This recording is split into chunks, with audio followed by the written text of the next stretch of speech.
Greetings! Welcome to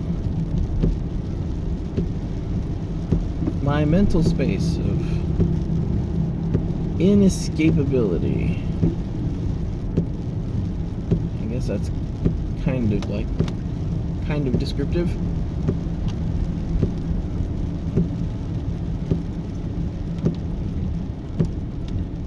I mentioned before I had in the creativity video talked about how it's not sunshine and rainbows to be creative, and now I get to talk to you from this state, so that's pretty neat. I am, it seems like a dramatic word, but it's the appropriate word, I think, consumed with this idea of building a Raspberry Pi Zero into a keyboard. I don't understand why, and I almost don't even see the utility.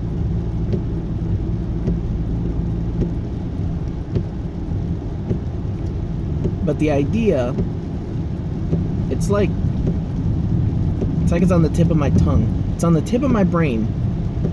I don't know what it's supposed to be. And I have, notebook pages written about it, and notes and weird ideas, and what if I do this and what if I do that, and I'm picking up knowledge from projects so I can find out how to make it.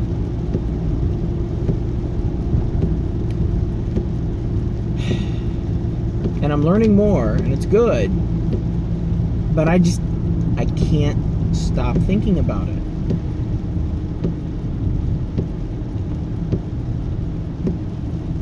And like I said, it's on the tip of my brain. I can almost, it's right there. I can just reach out and, I don't understand what it's supposed to be. So I've ordered parts with what little business funds I have. And it's like, no, I should be prudent with this, and that just isn't gonna fly. So yeah, eBay, buy it now, because I know it helps to have the parts in your hands, because then you start to, I don't know, you feel more, you start playing Legos with them, and you start figuring stuff out. Yeah, I guess that's right. There have been many a project that I started not knowing how it's gonna finish, and as I went through the build process, I came up to, oh, well, what if I do this? Like, oh, wait a minute, this is about enough room for that. What if I tried this? It's a good way to work things out. I call it, it's part Gemba, go look see. You're getting your hands dirty. You're seeing what you're actually going to be working with, and it's inspiration, and it's tactile inspiration rather than your brain. And maybe that's the stopping point. Who knows? You just get to the point where your brain's like spinning wheels on theory. It's like, no, I can do this. Yeah, I get it. It fits together. Well, yeah, but there's something else there. It's like, okay, what? I don't know. Just like, it's there. So I should have parts. By the end of the week. I don't even understand what it's supposed to be. Originally, it was going to be and it could still be any of these things. I still have no idea what it's supposed to be, or what it's supposed to do even.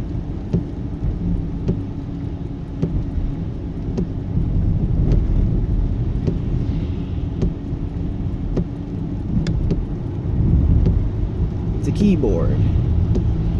Now, the natural inclination is to integrate the keyboard into the Raspberry Pi.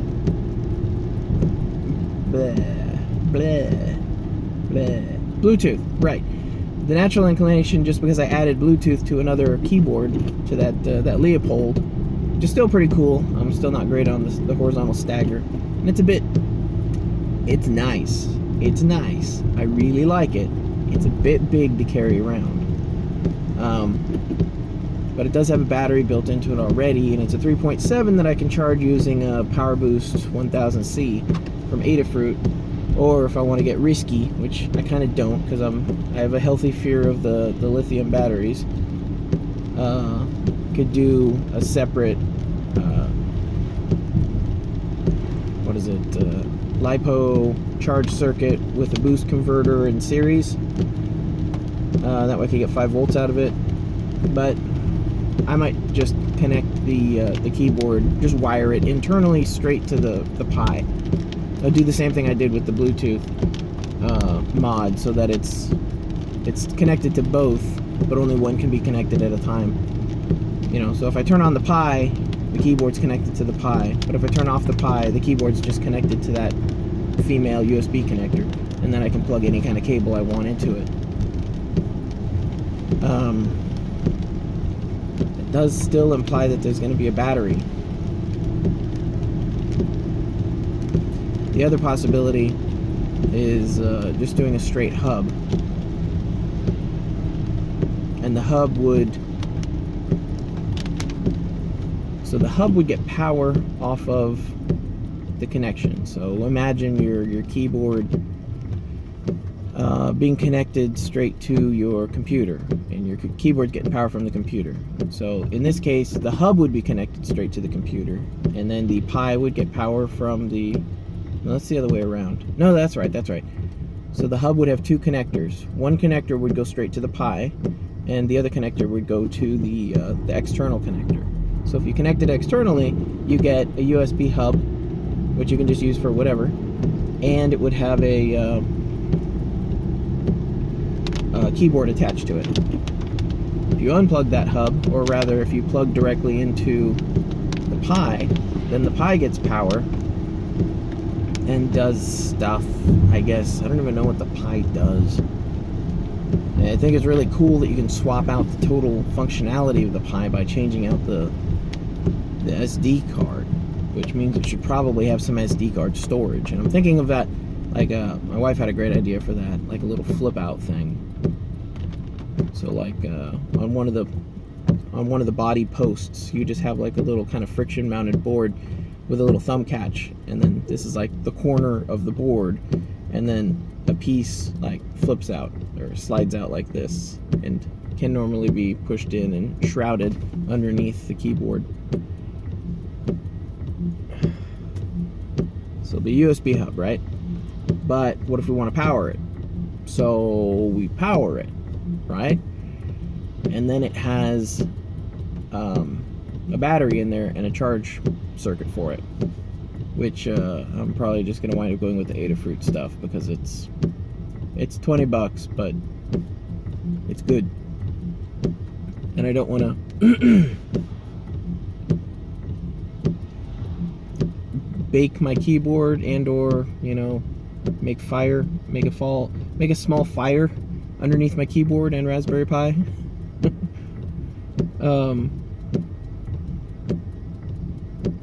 I do have this tablet that had a power connector broken on it, which means it's got like it's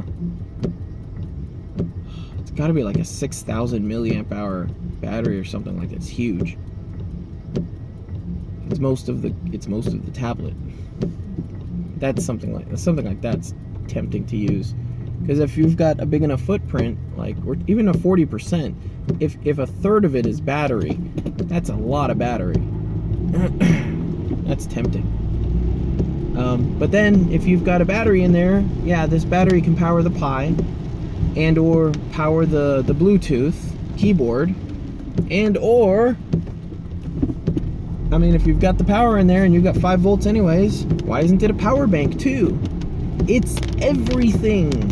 It's everything you want and more, all in one convenient package. It's the Swiss Army keyboard. It's got everything.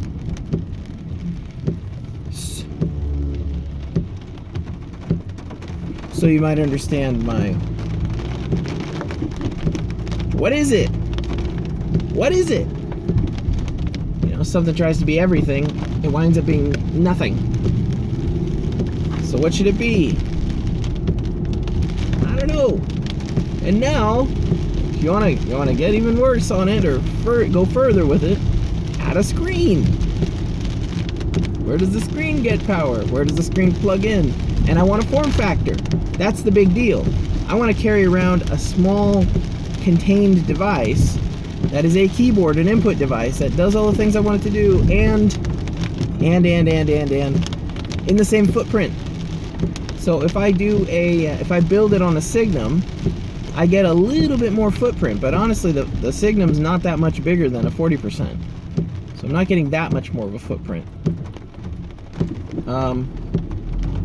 The other thing is, this is a lot of weight too. Is this Signum, or is this 40% gonna find itself being too heavy? It's probably gonna wind up being a JJ40, just because that's been working out pretty well. So it'll have flashy lights and all that. Is that really necessary? How power efficient is it?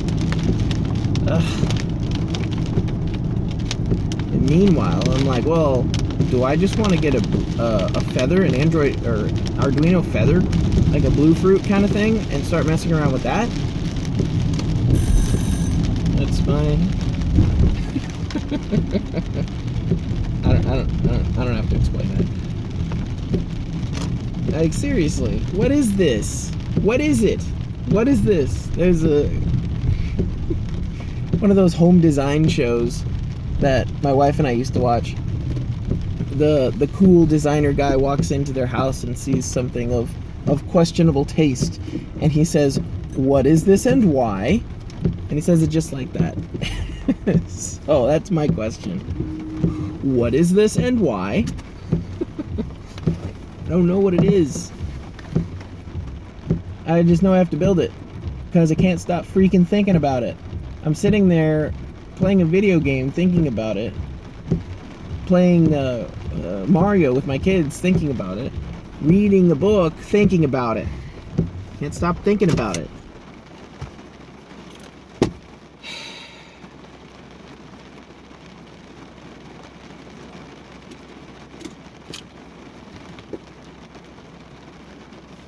As you may remember from the other videos, it's a fun digression afterwards, but while you're in it, it's just freaking annoying.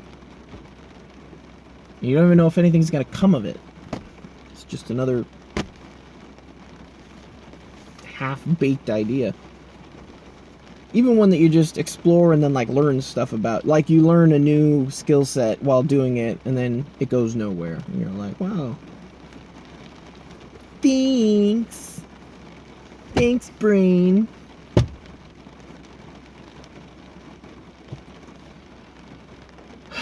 Alright. This isn't gonna let up. I'll just get out of here.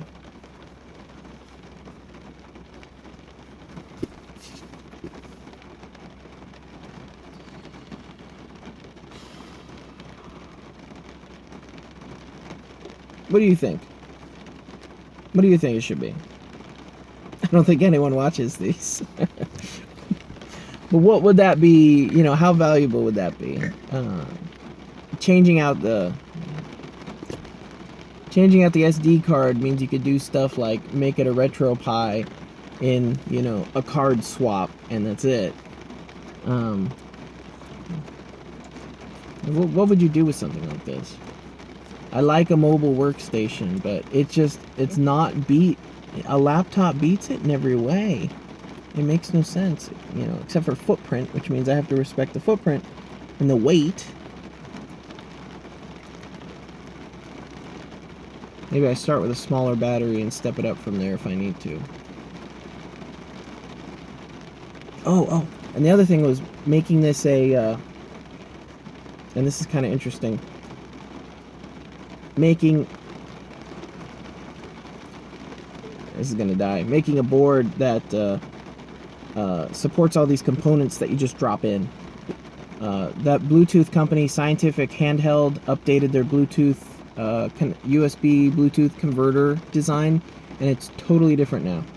And I don't know a thing about it, and it costs like $3 less, and it was already pretty expensive.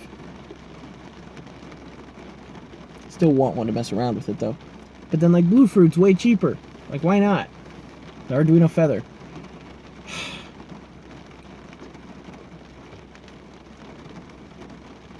Oh, so the keyboard would be a hat to the keyboard, to the motherboard, to the board that has all the stuff on it. You would put a board, you'd take your Bluetooth adapter, drop it in, and either it would have 3D printed posts to like hold it in place, and then you would glue some contacts to the circuit board. And those contacts would go to where they need to go to. They'd go to a USB hub, they'd go to a splitter, they'd go to DP-DT switches, so you could click back and forth, keyboard input, switch it to Bluetooth, send it to the Bluetooth, or send it to the Raspberry Pi or something like that. And then the keyboard would like header pin hat on top of it. And everything would be as slim as possible. And then you'd have a sandwich for the LiPo battery, because again, we don't want to start a fire. And the cardboard case of the Tasty keyboard is not going to cut it when we've got lithium polymer battery in there that starts a small fire when punctured. All right. That idea is really cool. I like that idea. I like the idea of orienting all these extra features and stuff and like add-ons, and then sitting your keyboard on top of it in the same footprint. Especially because you don't need all the items at once, because you can buy a USB hub and cut all the connectors off and then drop it in place and solder them on, and then have USB female connectors that the circuit board is routing there, so that they're inconvenient places. But then if you don't have the Bluetooth, or don't care for the Bluetooth, or can't afford the Bluetooth, or don't want the Bluetooth yet, you don't need to. Everything works without it. But when you do want to buy it, you just remove the keyboard, drop it in, solder the connection points on it, put the keyboard back on, and you got it. It's like a modular keyboard. Modular. Shoot, I don't know. Dang it. Okay, I gotta go.